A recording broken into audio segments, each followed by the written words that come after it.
Welcome to the Football Show on PLZ Soccer. I'm Gabriel Antoniazzi, joined by Tam Cowan and Alan Ruff here today to discuss plenty of big stories. Of course, it's the 11th of November, a really important day of remembrance across the country. It's also a day that Rangers fans won't forget anytime soon. That's because their league title winning manager, Steven Gerrard, is their manager no longer. He's moved to Aston Villa. The news was announced at 10 a.m. this morning, signing a 3.5-year deal with the Premier League club. Come to you, Tam. What are your first thoughts on this move?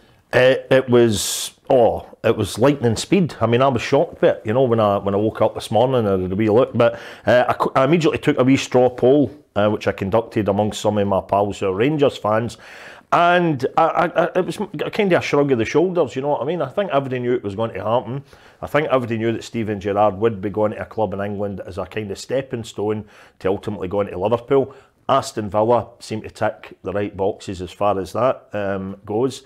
He'll always be warmly thought of, I'm pretty sure, by the Rangers fans for doing what they were hoping he would do, i.e. stop 10 in a row when winning the title. So he ticks that box. So yeah, it's just a matter now who they actually get to replace him. That'll be the only thing maybe worrying the Rangers fans. But you know, I don't think it surprised them because he'd made noises, grumblings about the last few transfer windows when he maybe wasn't allowed to dabble in a few players.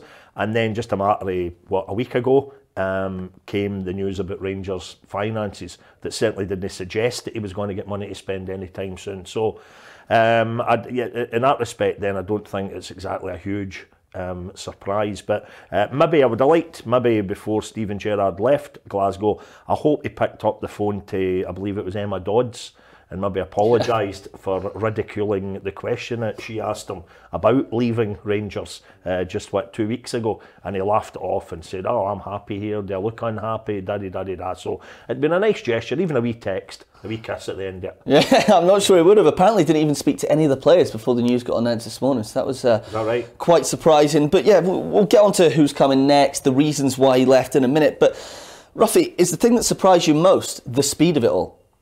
Yeah, I think that's the way they work done in England. They know how important it is to get a manager in really quickly. They don't want to get relegated. Relegation is millions of pounds, so they have to act very, very quickly. They've identified the guy they want. I don't think there was any other guys in the equation, so that makes it a lot easier. I think Tam summed it up with the Rangers situation. The Rangers supporters will be stunned by how quick it's happened, but I think they all knew, as Tam said, it was going to happen. And Steven Gerrard's the only one that can tell us why he made the move, and I'm sure he will eventually, but we're just sort of surmising the financial side. It's even other stuff, simple stuff, heartwarming stuff about the very fact that he was up here in Scotland without his family. You know, he's obviously back down the road with his wife and the kids and all that, you know, so, and everybody knew it was going to happen. And there's some folks saying, oh, you know, how can he leave? That was one of my pals that I texted today. I can't believe he left before a cup semi-final and before a big European game.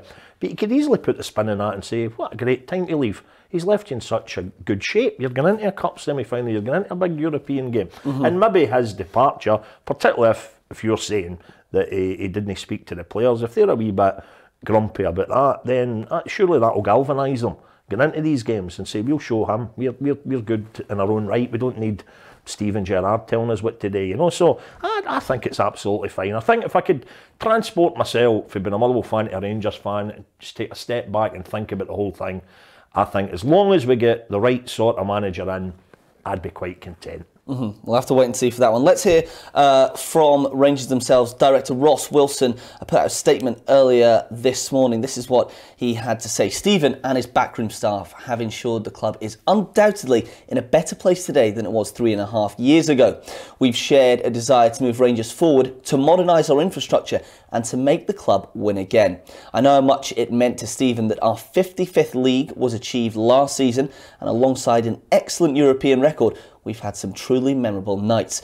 Rangers would like to put on record their thanks to Steven and his staff for all of the successes. They will always be welcome at Ibrox. That's nice at the end, Ruffy, isn't it? They'll always be welcome at Ibrox because you see sometimes when managers leave, you know, they don't come back straight away for several years. No, I think he summed it up there. You know, the state the Rangers were in before he went there, you know, and where they are now is magnificent. You know, the run in Europe that they've had, you know, and obviously the 10 in a row splitting that, you know, is a massive thing for the Rangers supporters. And as we're sitting now, it's where do you go for here now? You know, where do they go? Who do they get in? And it will have to be a good appointment because the guy that's leaving was excellent. So it's a big ask and a quest for the board now to get the right man in. And I'm sure the Rangers supporters will want that guy in as quick as possible because, I mean, I know I don't want help getting a Partick Thistle won't be difficult to deal with though, will they? Well, Collie.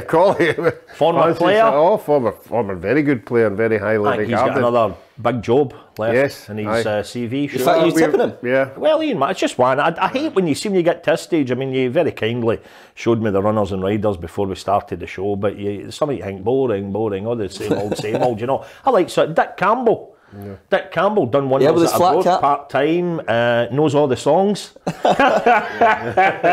know, so I think it could be good. Well, we've got Collie on a 10-year deal, so we'd be expecting 5 million. Yeah, more than they paid for Gerrard. Yeah, definitely. I haven't been closely watching. I know you're a complete football anorak. I haven't closely been watching Giovanni Van Bronckhorst's career, and I know he's 5 to 6 favourite or whatever. Bring me up to speed, and indeed the viewers. Right, okay, we'll jump straight forward to that at Tam's behest. Giovanni Van Bronckhorst. Van Bronckhorst is the favourite at the moment. Very impressive. See the fact that it's doing the show, no Peter. You can read the boards a lot quicker. You can tell he's up, but screwing his face up. He's usually got to have it up on the laptop as well, you know. So he and that last quote that you put up, I know that Rangers have had a wee bit of financial bother recently. I will personally donate £100 of my own money to the club if they ever release an official statement that doesn't mention the number 55. Do you think that's possible? Well, what about this season? How will they get 55 in if they win the 56th league title? They'll find a way. That's a good shout. You rotter. That's me 100 notes down. No, come on. Let's talk about Van Bronckhorst then. He's currently the favourite. Earlier, the betting was suspended. The betting markets, we must say, are very, they go up and down depending on who's backing who. Van Bronckhorst is the favourite. Of course, a former player, played for Arsenal, played for Barcelona, the Netherlands, great player. Smashing player now. He most recently managed in the Chinese Super League. Didn't do too well, left after his team finished 11th, but his biggest success was at Feyenoord. He led them to their first league title in 2017, their first title in I think it was 14 or 15 years. So he does have pedigree. Now he is the favourite with many Rangers fans I've spoken to as well. Obviously, none of them have been watching a lot of the Eredivisie in the Netherlands, but how do you see Van Bronckhorst? Well, I just remember him. I'm afraid I don't follow the Chinese Super League or indeed the Dutch League, but I just remember him as being an absolutely smashing player. But, I'm really intrigued by the name Derek McInnes. I must be honest. There's Derek still, sitting in the sofas of TV sports shows from time to time. He'll pop up in sports scene, he'll do the Sky Games, etc., etc.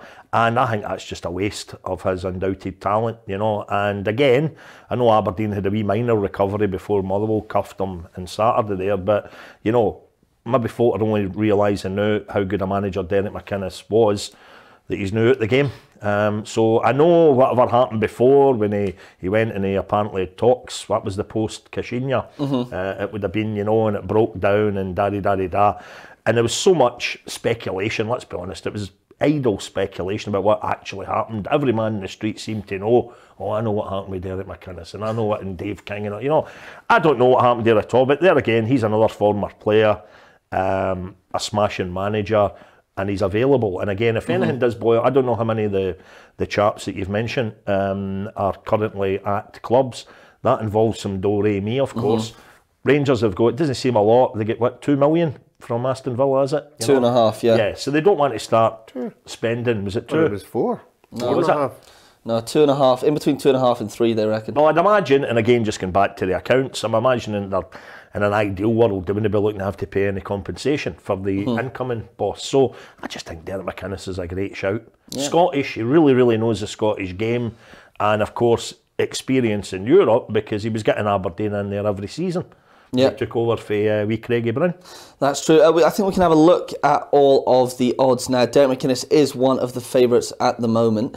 So you've got Van Bronckhorst, 5-6. Now, of course, this was accurate at the time of recording. It may change. We could have a manager by the time some people are watching this. But you've got Frank Lampard, John Terry, following the similar kind of route of getting an English legend up. Derek McInnes there at 8-1, along with Russell Martin, another former player. He's currently at Swansea, though, and seems committed to the task at hand. And Alex Neil, one-time Hamilton Accies boss, he's out of a job after Preston North End. He did do well at the start, but kind of faltered towards the end. Derek McInnes is an interesting one. I really like what he's doing as a pundit at the moment. Yeah, I know great, you're saying you'd like to see him back in the dugouts, but what do you think about McInnes, and how important is it with a club like Rangers that they're a former player? Do you read too much into that? No, I don't think so. You know, and as Tam said there, we don't know exactly word for word what happened the last time. I mean, people keep throwing it up there, you know, or you don't get asked twice. Yeah. You know, but you can easily fudge over that. You can just put out there why he never took it or why he never got it and move on from there. But I think it's a really important appointment, because when Steven Gerrard probably walked into that Ibrox dressing room with the players that he's got there now, the respect would be there obviously for what he's done in the game. So the next guy that walks through that dressing room door as the manager really needs to have the same kind of CV or the same respect, because there's a lot of the players who haven't signed contracts now. You know, the Rangers boys, you know, and they might be saying, well, I was only here because he was there. Yeah. You know, I might want to go back down south. I'm not saying that's going to happen, but sometimes that's the way players think, you know, and a lot of Rangers supporters will be wondering how many players he would take to Aston Villa. Exactly. I know Ryan Kent would be top of the list. And again, you would imagine at a club like Aston Villa, you do imagine that Gerrard could champion his gaffer's door and the money would be there if he wanted it. You know, I'm sure any manager going to a club nowadays, particularly in a league like that, they will have had certain assurances put in place about budgets and what they can do and what they can't do, you know. So even then, as much as it sounds hellish for the Rangers fans if Steven Gerrard had to fill up the Rangers squad and take the best players with them, but again, the flip side of that is they do have to sell players. They do have to. So I wonder if a final parting gift for Steven Gerrard, he could pay over the odds for several players and then just do the Rangers a wee turn. Yeah, I was going to say to you, I read a few conspiracy theories this morning that he was actually going as a Rangers agent to Aston Villa and he was going to buy Morelos for 40 million and give Rangers plenty of money, but I'm not sure if that's going to happen. See, can I just say to Ruffy, the thing about Derek McInnes, so you're saying if there was grumblings before and some Rangers fan, you know, there's absolutely no doubt. You only had to look on, as I know Gable did, you only had to look on the message boards and that at the time. Derek McInnes was getting flamed by a lot of Rangers fans, you know. But you know what football's like, Ruffy? If Derek McInnes got appointed tomorrow and he went in and he won the Cup semi-final and he got a result in the next game in Europe, then that's it. You forget everything that went in the past. Is McInnes then your number one choice? No, Ian McCall. No, I'm just trying to help him out. I think I must be honest. If I get a call, tonight for Dave King or Big Douglas Park saying, Tam, you know what? A lot of folk ridicule you as if you don't know anything. You just like a laugh and a carry on. But I've been listening to you for years, and there's a brain in there. You know what you're talking about. Who are we going to pick? And I'd say Douglas. I'd say Mr. Park, and I'd try to get a wee deal off him in the car as well, I suppose. Derek McInnes, he's your man. Derek McInnes, I just think he fits the bill perfectly. Do you think, Ruffy, if it's McInnes, it could almost be, remember when Brendan Rodgers left? We'll get onto that, it's a whole new thing in a minute. But when he left, you had Neil Lennon who came in, he knew the club, he was a former manager, former player, and he was given a contract until the end of the season. It was almost as if win the league and you'll get the contract. Famously given a contract in the showers at Hampden. But I think the difference in this one is the fans wanted Neil Lennon. The fans got Neil Lennon the job. They were the one they loved. They were the only one they wanted. So they were putting somebody in place that the fans wanted. It'll be interesting to see what we're talking, which way the Rangers fans are going to, once his name maybe comes to the top, and they'll be watching, you know, what kind of response is for the supporters, because the supporters are important. It's just is Neil Lennon available for work? Oh yeah, yes, he's keen. Again, I'm telling you, Twitter has been a goldmine the last 24 hours. Can you imagine? Jokes. Oh no. Mine when he marched in, you'll remember he wasn't even born, I don't think, but when they brought in at the big surprise press conference, Bill McMurdo and Souness walked in with Maurice Johnston. Imagine just doing that. Well, Neil Lennon. To introduce our new manager, Mr. Neil Lennon.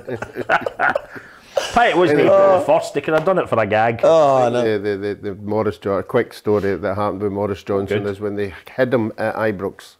No, they hid him out the road before they introduced him, but they hid him in one of the toilets. Right. So he was in the toilet, and I think, I'm not sure who it was, I think it was a wee kit man for Rangers was coming into the toilet, and he obviously didn't know what was happening, but he'd heard word in the grapevine, and he actually came out with, if that wee Morris Johnson comes here, I'm out of here. And Morris is sitting in the toilet listen to everything he was saying. Was that the wee boy? He was a wee legend, like Sammy somebody. I can't remember what his name was. A legend he was. Gordon Smith always talks very warmly about him. But I'm guessing it won't be Neil Lennon. But I think, in fact, what odds were Derek McInnes? I might actually. I think it was 8-1. I think I'd have a wee wager on that. You got anyone between the two of you, other than Ian McCall, who's our favourite from PLZ, anyone from the left field that you could see just might get chucked in there, you know, throw their hat into the ring? More left field than Neil Lennon. More left field than Neil Lennon's, you know, he's well known in Scottish football. What about another Pedro Caixinha? Yeah, well, you know what? Obviously, it didn't work out with Pedro Caixinha, but there might be a Pedro Caixinha out there who could be the next big thing, you know. And that's where the folk behind the scenes at Rangers have got to earn their corn, you know. But the thing about if you go for if you went down the road to I mean, one of my pals today said, because I think he was out at an event recently, Richard Goff. What's Richard Goff doing now? The danger when you go down that road, imagine you could get Butcher and Goff, the dream team, the manager, right? You know, but the danger when you go down that, when you let the heart rule ahead, you know, and, you know, I think most famously St Johnstone did it with John Connolly. John Connolly was an absolute god at Alan Ruff will remember him. He was an absolute god at St Johnstone as a player and all the rest of it. But quite frankly, it didn't work out for him as a manager. He'll probably get down statistically as one of St Johnstone's worst ever managers. So you need to bear that in mind. But again, if you're wanting somebody that knows the game, particularly in Scotland, somebody that's got experience in Europe, somebody that is an ex-Rangers player, and somebody that is available who won't cost a penny in compensation, those odds of 8-1 look very, very generous about Derek McInnes. Okay, right, let's get back onto Gerrard himself. He, of course, put out a statement as well. This is what he had to say when he was announced as the Aston Villa boss. Right, here's my best reading. Aston Villa is a club with a rich history and tradition in English football, and I'm immensely proud to become its new head coach. In my conversation with Nassel, Wes and the rest of the board, it was apparent how ambitious their plans are for the club, and I'm looking forward to helping them achieve their aims. I'd like to express my sincere gratitude to everybody associated with Glasgow Rangers for giving me the opportunity to manage such an iconic football club. Helping them secure a record-breaking 55th league title will always hold a special place in my heart. I'd like to wish the players, staff and supporters the very best for the future. There you go, Tam. 55 mentioned yeah, you got it as well. Habits die hard. I'll give you another one. So Gerrard also posted on Instagram a bit more of a heartfelt message. This came from his personal account, not the Aston Villa statement. Of course, 55 is in there for Tam. He said, I want to say a heartfelt thank you to everyone associated with Glasgow Rangers, especially the fans, for the love and support you've all shown to me during my time in Scotland. Winning 55 will always hold a special place in my heart. Each and every one of you played a part in that, and believe me, there will be many more to come. I hope in time you can understand and accept my decision to move on, but I honestly fell in love with the club and will always follow the team. Once a Ranger, always a Ranger. Hashtag 55. That was just for you. Do you believe that? You know, it just seems quite heartfelt from Gerrard. I honestly fell in love with the club. Once a Ranger, always a Ranger. Yeah, well, it's his first appointment as a manager. He'll have bought into Rangers as an institution. The support are absolutely magnificent. They got behind him right away. He's brought them a great deal of success, as we spoke about it earlier. I don't see anything that he's done at Rangers, even with the media. He's been great with them. You know, he's always been open, and you see his interviews after the game. They're always pretty honest, truthful. So he hasn't blotted any copbook where I am. Yeah. You know, but there will be Rangers supporters out there going, "You've left us in the lurch." There will be. You're always It's going to get automatic that. they're going to do it. Of course, it's football fans. That's exactly what they do. But I think the vast majority, the sense I'm getting from them is thanks for everything, Stevie, but we move on, and that's it. But he was lauded. He was lauded by the fans, and I must say as well that two things. I'm delighted now. You can check the archives with me and Peter talking about this. A lot of folk didn't give him a chance at Rangers. I thought, what are you talking about? What a great booking! The guy was one of the world's best footballers. He's never been in any managerial experience. Well, you've got to start at some point, And I think everybody that supported him going to Rangers, can feel quite smug if you backed him. And but the Rangers fans, I think they will move on. They just need to make sure, as I keep saying, that they get the right man in place now. Yeah, I mean, there's no doubt that when he was appointed, it was met with scepticism, understandable scepticism from some people. It's proved to be a masterstroke. But in terms of his legacy at Rangers, do you think it will seem almost unfulfilled, or has he achieved what he was appointed to do? He was appointed to stop 10 in a row and win 55, and that's what he did. Well, the big question, and again, he's the only one that can answer it. He's obviously summed up where Rangers are and where Aston Villa are. There are pros and cons in both of them. Obviously, the big one at Aston Villa is they've got two owners that are worth $7 billion. So he's going to have more money to play with. He's in a bigger, more competitive league, so he'll see that as a challenge. There's no doubt about that. And you spoke about it briefly. He has been trying to get money to buy players to compete better in Europe. That hasn't come across. So he'll be thinking these things in his head. Have I reached the ceiling? Can I get to another level with what's available? I don't think so. I think I've done enough winning the league and improved in Europe. So I've done my bit. I can't take you any further because you don't have the resources to take any further. So I'm going to go somewhere else, and you just have to accept that. I know that they had some famous wobbles in competitions like St Johnstone, I think St Mirren, well, Aberdeen twice. They might have been thought that they had the sniff of silverware in their nostrils, but for everybody that almost tries to ridicule Steven Gerrard for saying that he only won one trophy out of 9, I think you need to remember that when he took over, this was at a time when everybody thought that Celtic shouldn't even have been able to see Rangers in the rear view mirror, So it wasn't as if he was coming in there with no opposition, So the title, the very fact that he won that, stopped 10 in a row. We know that football is all about finance. Can you just think, I'd love somebody to put a figure on it. How much money did he ensure that Celtic missed out on just through 10 in a row merchandise? Can you imagine what that would have been like? Celtic would have brought out everything. The DVDs, the souvenir this, souvenir that. Celtic would have absolutely creamed it in with 10 in a row, and he stopped that. So, do you think they started making the 10 in a row merchandise and it's just in a warehouse somewhere? I guarantee. I mean, we've all seen pictures of guys with the tattoos. Go maybe a bit premature, and I've seen one a guy with a T-shirt that he couldn't bring himself to throw out. But somewhere in one of these big storage units, maybe out in Canberra's Lang or something, there's going to be crate loads of this stuff, Oh, we'll find it one day. Rafa, you just going back to what you were saying there about the ceiling with Rangers. How far, where do you think the balance is with him thinking, I've reached my ceiling, I'm not getting more money for transfers?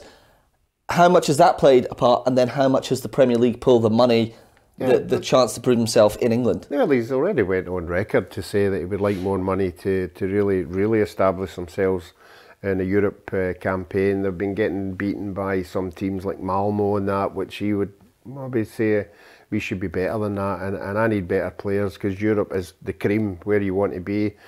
They're ahead of Celtic just now. He might have thought Celtic have now got their act together so that the league is going to be more competitive this year. And it's okay saying, right, we're 23 million in debt, but if we get into the Champions League, that'll wipe that out.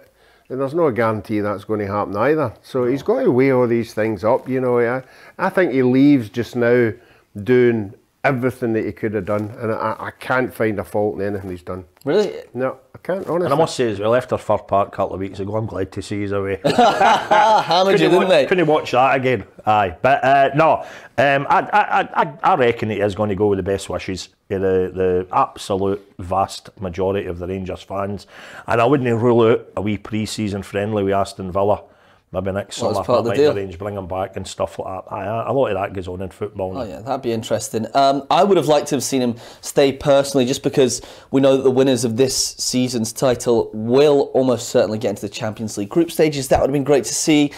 But I can understand why he left as well. Obviously, there's always going to be the small question mark of cup competitions, but winning 10 in a row, for me, is, it's just absolutely everything, especially the way they did it. Invincible, only conceding 13 goals. Yeah. They won the league at the earliest point in over 100 years, 102 points. Fantastic for Steven Gerrard, and there's no doubt he has put a smile on every single Rangers fan's face. We can actually have a look at a few of his statistics now. Gerrard at Ibrox played 193 games, nearly 200, 125 victories, 42 draws, 26 losses, an impressive record which totals at 65% of winning them. 4 European campaigns, he took them through all of those qualifiers every single time. Fantastic on Thursday nights. They were one league title, no domestic trophies, of course, but it shouldn't be understated what he did do for them in Europe.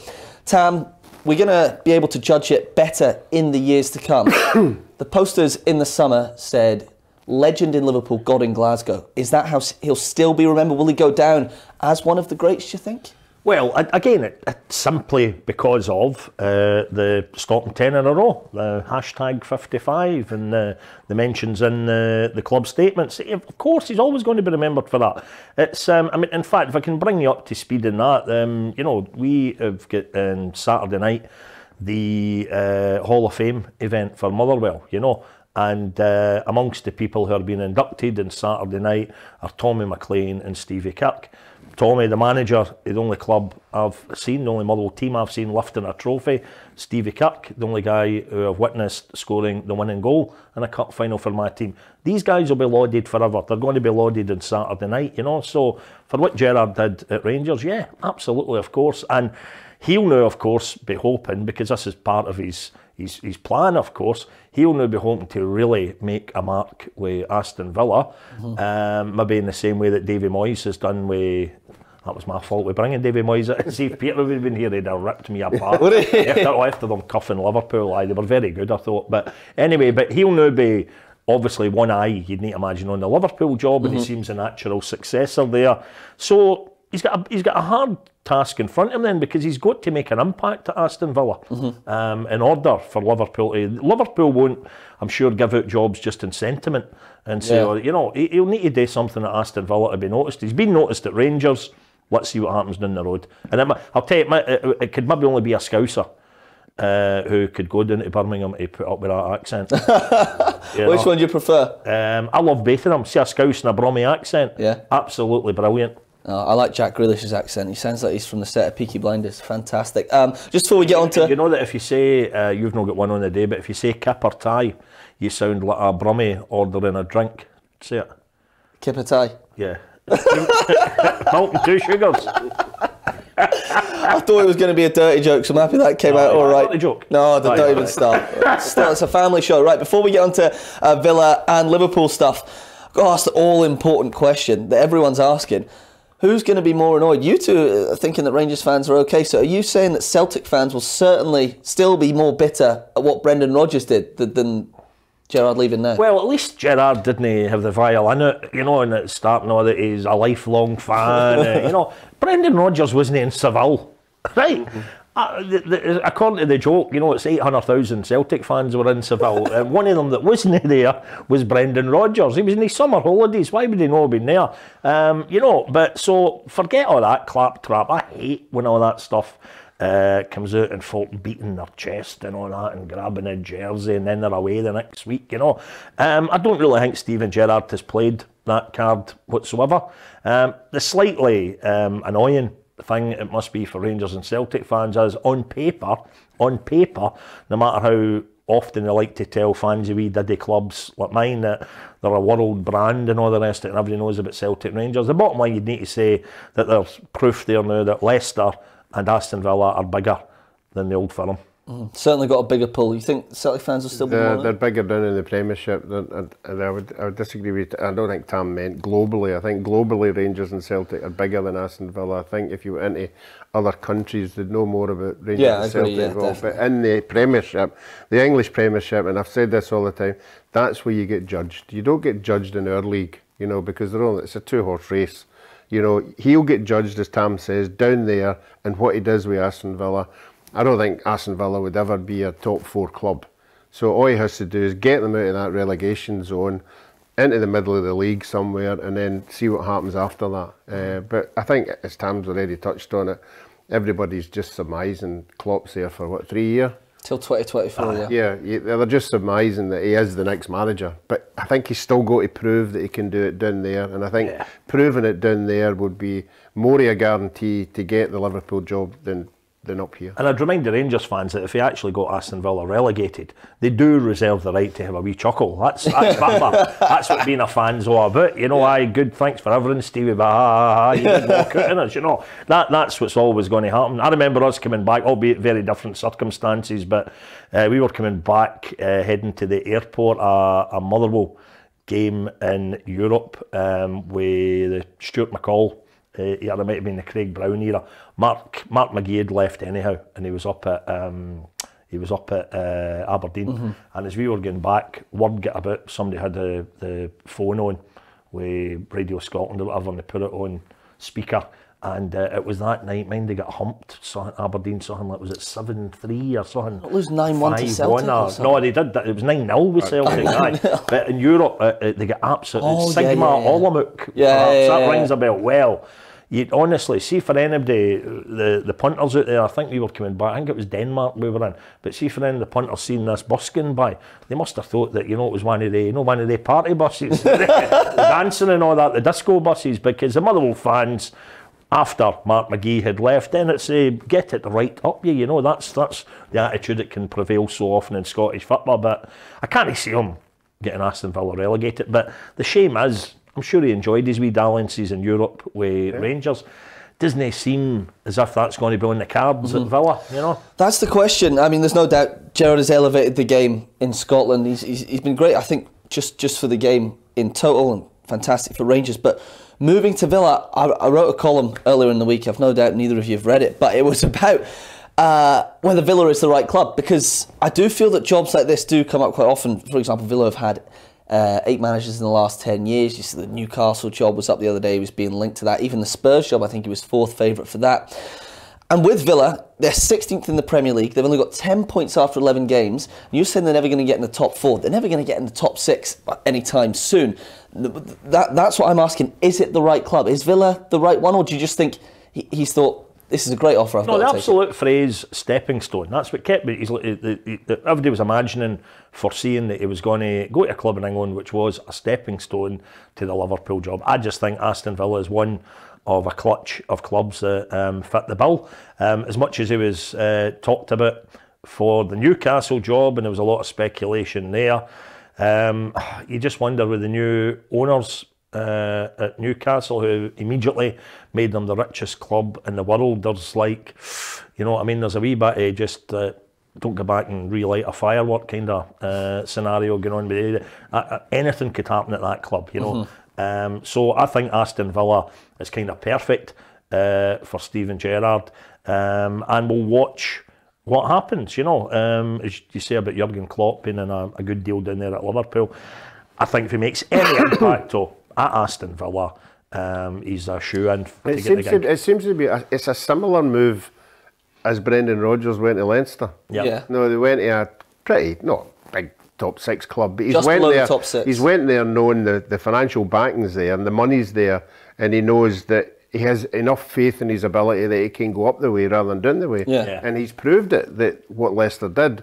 So Steven Gerrard will look at Aston Villa. I mean, I'm not been down in Birmingham, but I believe they're a massive supported club. Oh yeah, they've won the European Cup. Yeah, but they're absolutely huge, and you know the two rivals of the Birmingham clubs, you know, are fierce. So he'll have done his homework. He'll have went to the board and they went, right, what he's looking for, what's my my brief here this year, and obviously it is, don't get relegated, get us out of where we are. How much money have I got to play with? X amount. Wow, you know, I could do a lot with that. With and he's competing against the players that you want to be competing against, and the managers you want to be competing against, and that's the challenge for him.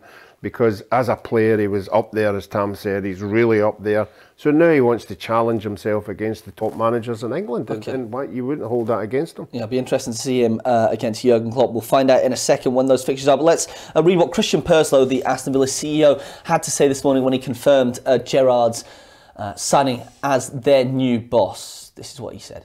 Since moving into coaching after his illustrious playing career, Stephen began by developing top young players in the Liverpool Academy, which is experience we value highly. He then took the brave decision to test himself in the intense and high-pressure environment of the Scottish Old Firm. His achievement in winning the Premiership title with Rangers really caught our eye, as did his experience in Europe. We're excited he's agreed to lead us in the next phase of our ambitious plans as we look to build on the progress made since Nassef Safaris and Wes Edens took over. That's interesting just towards the end there about ambitious plans. We talked about it there, if he makes any mark. What is making a mark? What is success at Aston Villa? Is it just keeping them up? Is just keeping Aston Villa up in mid-table for 2-3 years enough to get a Liverpool job? Yeah.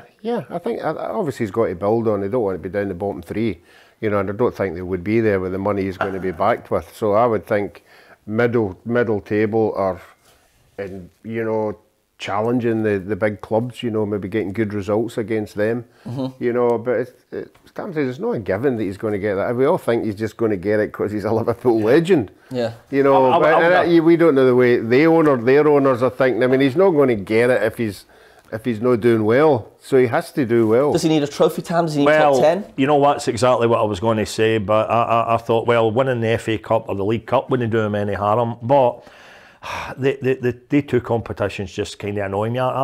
Growing up as a kid, I loved the FA Cup in England. You know, I really, really loved it. But you never know which managers, what clubs now play their strongest team in these competitions, and I find that absolutely baffling. Because why would, you know, I hope Steven Gerrard, you know, if Aston Villa have done it up to now, I hope he changes it. Because if you're an Aston Villa fan, you know they think we're not going to win the league. We're not going to win the league. But when we get into the cup competition, surely if we put out our strongest team and we get a wee bit of the luck of the draw, we've got a chance to get a bit of silverware. And the League Cup winners, I wish I'm sure they reintroduced a European place in England for the League Cup winners. We've not got it up here, sadly. I think that would be great as well. But yeah, if he could win a trophy for Aston Villa, then yeah, that would really, really get him noticed, doesn't it? And the other thing as well, he'll know if he can get about 14th in the league, they get into Europe. Exactly. Conference, Euro conference. It's ridiculous. How many of them get into the champ? I even spit the word out saying it. The Champions League. What is it? Four of them in England? Into the Champions League. There's 4 champions in that league. Then another 4 into the Europa. So it's ridiculous. And the conference. Yeah, that is meant. All right, okay, let's have a look. Saying that, 40 million might be up for grabs for Heart of Midlothian Football Club at the end of this season. So I was going to ask. Don't rule it out. You think Hearts will have their eyes lit up now at this? I've got my eyes lit up at Hearts because I was hearing this morning that they've sold out their entire allocation for the Motherwell game at Fir Park after the international break. So that's tremendous. Doesn't surprise me. Hearts have got a brilliant support, big noisy support, and I'm sure that because we're maybe a wee bit back in form with that win at Aberdeen, it's teed up for a cracker, and I think the Motherwell fans will be out in force as well. We, of course, posted record season ticket sales.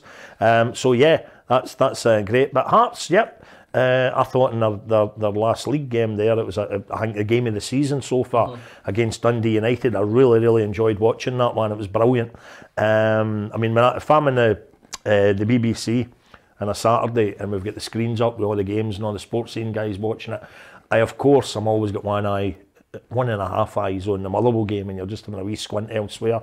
But when I was watching the Hearts Dundee United game come into the building, absolutely captured my imagination. It was like a right good old-fashioned Scottish Cup tie, you know. And Hearts did look very, very good. I thought they had a wee minor wobble, you know, just when they lost their unbeaten run and stuff like that. But yeah, not to the point, of course, that I want them to come and continue their fine form at Fir Park, you know, because I'd like us to get up there and get another wee. It's been a wee while since we've had a wee European trip, you know, I miss them. But there's no the sort of the challengers will think this could knock Rangers off the rails for a wee bit. You know, depending how quickly they move to get a manager. You know, we've seen it up here sometimes, the dilly and dally, and it's him or it's him. 103 days. Yeah, quite easily. So I think it's important to get somebody really quick, because the other, like Hearts supporters, Celtic supporters will think, oh, there's a wee sniff here. You know, they're a wee bit rocky now.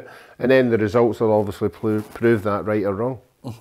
Right, we do know that Steven Gerrard will be playing against his boyhood club, Liverpool, on the 11th of December. These are the next 10 Aston Villa fixtures. Few crackers in there. Man City at home. December the 5th, Leicester against Brendan Rodgers. You won't want to miss that one. And then it's Liverpool before the hectic festive schedule, including Chelsea and Leeds. But we're going to have to leave all Gerrard discussion there. Make sure you stay tuned tomorrow. Stay tuned to our social media channels. Just before we leave, when you see the fixture away to Liverpool, I'm an old softy at heart. I'm a big romantic. And I always loved, I'm sure you've seen the clip, when Ray Clemence returned to Anfield with Spurs. And there's this great footage of him just emerging through the tunnel. Cameras behind him, and he runs into the goals at the Kop. And every one of them is all giving him that's brilliant. It gives you the goosebumps watching it. I'm sure Steven Gerrard will get exactly the same when he's back at Anfield. So I might even record match of the day that night. Push the boat out. Right, yeah. Well, we'll be plenty more discussion. We're going to hear from you, though, Tam, about Scotland against Moldova, the small matter. I couldn't believe that when I was doing the show this week, I was thinking, oh, it's cracking. You know, the only show in town is going to be Scotland, one win away from the World Cup playoff. We've not even spoken about it until we got about 10 minutes left. That's the scale of the Gerrard news. But no, let's talk about it now. Speaking to manager Stevie Clarke earlier, in confident mood ahead of the game with Moldova. They just need 3 points to guarantee second place and a World Cup playoff. It's against Moldova. It's got to be a win, doesn't it, Tam? I think we have left these banana skins behind us now. I'm pretty confident that we'll go there, do a professional job. As Willie Miller beautifully pointed out in Radio Scotland last week, Moldova are the whipping dogs of Scotland. And I think Willie's going to get a chap at the door for the RSPCA. You know, that was a wee slip. I don't know where to get that, whipping dogs. I think he meant the whipping boys or the underdogs, and he just got a wee bit muddled. But yeah, no, I can't. I've got enough belief in that squad now. I've got plenty of belief in Stevie Clarke to think that we'll go there and do a professional job. Sadly, however, as a lot of folk, including myself, we're under the impression months ago that you get to the playoff and it was maybe like the Serbia game, it was a wee double header, 2 legs, and that was it. But of course, we've got to go into this wee round robin group, and there's no going to be any mugs in that, you know. No. So the hard work's only just beginning. But yeah, I think we'll win 2-0 tomorrow. Okay, 2-0? Yeah. All right, I'll make sure I save that for when it's a 1-1 draw. And I'll pick it back to you. Know, there will be no Scott McTominay. He has got a throat virus. We don't think it's COVID because shouting he may at Ole. Shouting Ole out. Why are they no sacking you? Oh, United fans won't be too happy with that one. He won't be shouting for Clarke out because they've won 4 in a row. But with no McTominay, is it a big blow? Of course it's a blow. I think he would be in the 11, so you have to readjust it. I mean, they'll have whatever formation they're going to play, whether it's 4 at the back, 3 at the back. They've been away for a wee while now. They've had all the variations for something like this happening, so they'll just have to adapt, you know. But I mean, this team are ranked 191 in the world. Exactly. You've been doing your research? No, I must have read it somewhere. Where are Moldova? And I get when they say, "Oh, these teams are hard to beat now." They are only because they're more organised. Yeah. But they're only hard to beat if we don't play well. Yeah. If we play well with the players we've got, we should be beating them. Correct me if I'm wrong. I think Denmark beat them 8-0. Yeah. I think they did. They think so. You know, they're not hard to beat.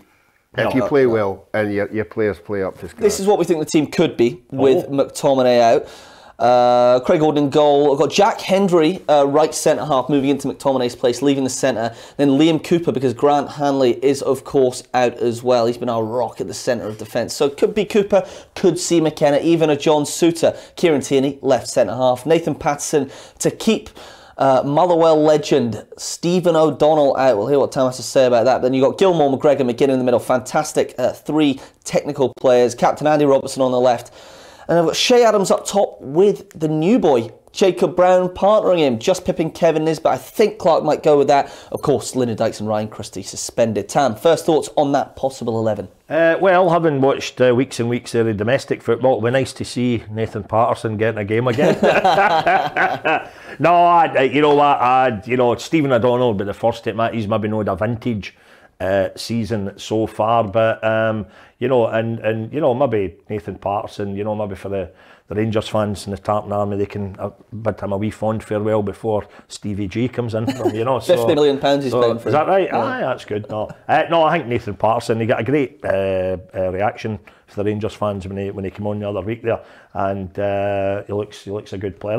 I would take that team. I don't know, nobody knows much about the boy Brown that we've pulled for Stoke City. That was, you're saying Steven Gerrard, the speed of his move to Aston Villa was a surprise. There was maybe a bigger one. I don't think anybody knew about that fella at all. But there's another point, he'll be wanting to maybe prove a point to people who said, who's this guy Brown? So here's a perfect stage on which to do it and go out there and score a couple of goals and get us into that playoff. You got any qualms with that team? No, if that team goes out, I'd be more than confident in winning at least 2-0. I think they're very good. I think the new boy is like Dykes when he played his first game against Israel. I think he just battered everybody. Yeah.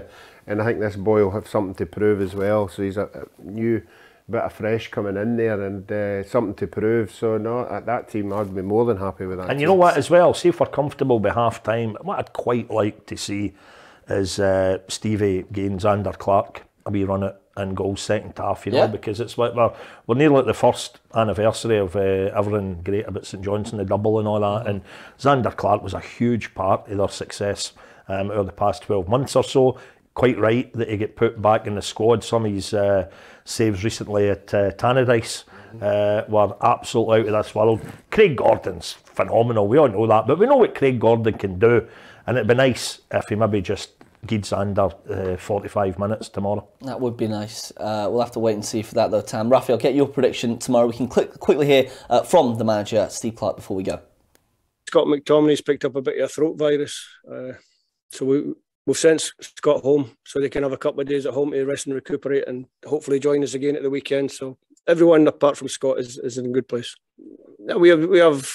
I looked at the squad. Obviously, you can think about calling someone up, but we have good cover at centre back and good cover in midfield. So yeah, it's disappointing to lose Scott, but it's going to be a big chance for someone else to play in the team.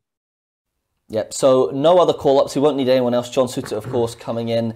Maybe we'll see Souttar in one of the two games. I spoke to captain Andy Robertson as well earlier. He's really confident. He said that this team have just such a togetherness ahead of this massive fixture, one of the biggest as Scotland captain. It's right up there. We know what's at stake. We know there's, when you get close to an end of a campaign, there's no room for error, and we know we're at that stage now, and so are all the other countries. So look, we've put ourselves in a really good spot in terms of going into the last two games, being in control of our own destiny is all you can ask. And look, tomorrow night's massive, and if we get 3 points, we know what happens. Yeah, one of the biggest games in recent memory for Scotland, because we know what happens, as Robertson says. We will get the World Cup playoff place for the first time since the 1986 World Cup was the last time we had to qualify and I slept through the playoff. No, I did. We played Australia. Yeah, that's right. I know, I remember it vividly. I basically dogged school to watch it. Can't mind what leg it was. I'm guessing it must have been the one in Australia, and it was on at something like 10:30 in the morning here. So it was a time like that. So I thought, I'm not going into school tomorrow. And then I just slept right through it, and I felt horrible. I mind waking up feeling horrible. I'd missed the school, and I didn't like dogging the school anyhow. That was not something I never did. Right, that was awful behaviour. That's why I'm still getting it out now. This is very therapeutic. Thank you for this. But I'd missed the game, and you thought, But it was, I think, McAvenny and maybe Cooper. Yeah, we had to make sure we were back in early the night before for the game. Did you play the two? I was on the bench. Oh, you were on the bench, right? Still on the bench in 85? Am I right? 85? Was it 0-0 out there? It was 2-0 at Hampden. 2-0 at Hampden. Macca and Kenny scored. Oh, was it? I thought and it was Cooper got a each penalty. over there. Right. And then you went to... Cooper was Wales. Oh, he definitely got the penalty against Wales the night that Big Jock died. I think you're right. I think David Cooper. Against Australia? Aye, but Mackie definitely scored. Right, McAvenny definitely did, aye. Right, okay, you need to do a bit more research before we talk about it. I'm sitting on the bench for the You'll have the answer to this. Right, we're going to beat Moldova. Who are we likely to get? Do we know in the playoffs? Right, this is before we go. I'll love to quickly know go that. through a run through, but again, it can all change because it's Aye. But give us an educated guess. Sweden, Switzerland, Poland are the three teams that would likely be seeded along with us. So if you win your first game, which could be against a team like the Czech Republic, who of course beat us in the Euros, got a bit of a rivalry with them. Wales as well would be quite a nice one. Perhaps even Serbia again. Yeah. But if we're not seeded, we're not seeded. We've got Italy. 2 big games. Oh, don't start. No, don't start. Right, that's all we've got time for. I've got to thank both of you, Tam, Ruffy. That was fantastic. We hope you enjoyed at home. And thank you for all of your comments as well. We want to continue hearing from you, Rangers fans, Scottish football fans. What do you think about Gerrard leaving? Who do you want to be the next manager? Who do you not want to be the next manager? And then the Scotland-Moldova game as well. One of the biggest games, of course, in recent memory. We did have the Euros, but this is the World Cup. You won't want to miss this one. Make sure you tune in again, 4 o'clock, exclusively on PLZ Soccer's YouTube channel for tomorrow as we continue building up to the massive game. But once again, from myself, from Ruffy, from Tam, thanks for watching and bye-bye.